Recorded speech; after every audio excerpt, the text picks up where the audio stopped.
Paano ka makagagamit ng mobile phone banking services? Unang-una, kailangan ay Globe Telecom subscriber ka. Sa madaling sabi, gumagamit ka ng Globe SIM, prepaid o postpaid man. Pangalawa, kailangan mag-download ng GCash menu sa iyong cellphone at magparehistro bilang GCash user. Ito ay magagawa sa texting lang. Ang pagpaparehistro ay minsan lamang at ito ay walang bayad. Pag narehistro na ang iyong SIM, may sariling virtual cellphone wallet ka na. Ito ay protektado ng Mobile Personal Identification Number o MPIN. Pagkatapos magparehistro, maaari ka nang mag-cash in. Pag nag-cash in ka, ang cash mo ay pinapalitan ng GCash, isang electronic money na ipinapasok sa cellphone wallet. Ang lamang pera sa cellphone mo ay maaari nang maipadala at ilipat phone to phone. Gamitin para pambayad ng mga pinamili, serbisyo at bills o ipagpalit para sa prepaid load. Kapag nag-cash out naman, ang GCash na nasa cellphone ay pinapalitan ng pera. Siyempre, ang GCash na nasa cellphone wallet ay mababawasan.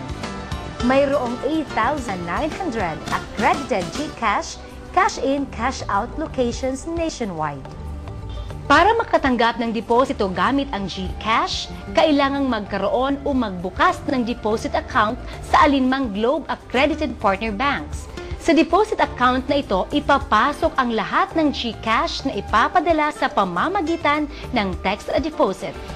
Pag may deposit account na, kailangang kumpletuhin ng deposit account holder ang mga sumusunod. Punan ang mobile phone banking enrollment form na naglalaman ng client at account information. Basahin at pirmahan ang mga terms and conditions na nasa enrollment form. Matapos kumpletuhin ang enrollment form, ipapaalam ng deposit account holder sa magpapadala ng deposito via text deposit ang mga sumusunod na impormasyon: account name, account number, at ang mobile phone number ng recipient bank. Dahil sa text deposit, maaari na ngayong magpadala ang mga kapamilya at kaibigan ng account holder ng GCash deposit sa kanyang account.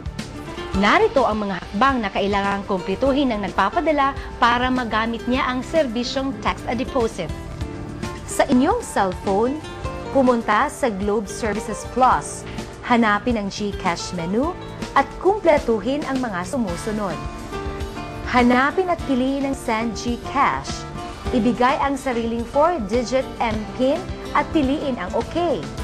Ang MPIN ay lalabas bilang asterisks.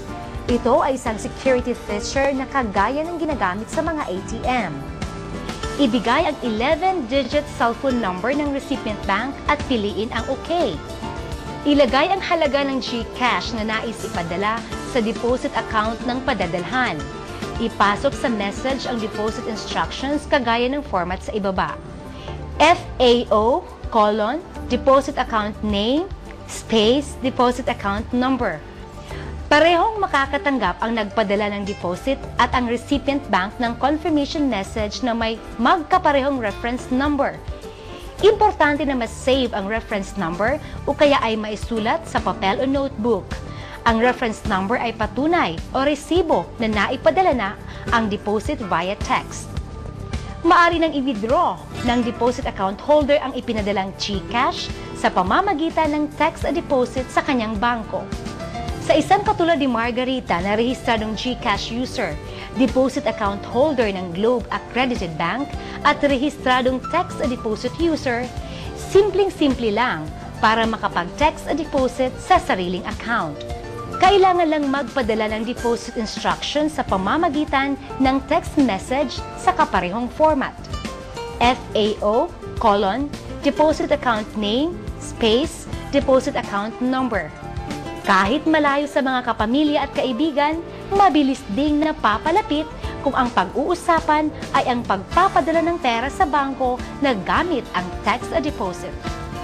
Para sa mga maliliit na negosyanteng gaya ni Margarita, pinapabilis at pinapagaan ng text deposit ang pangangasiwa ng negosyo.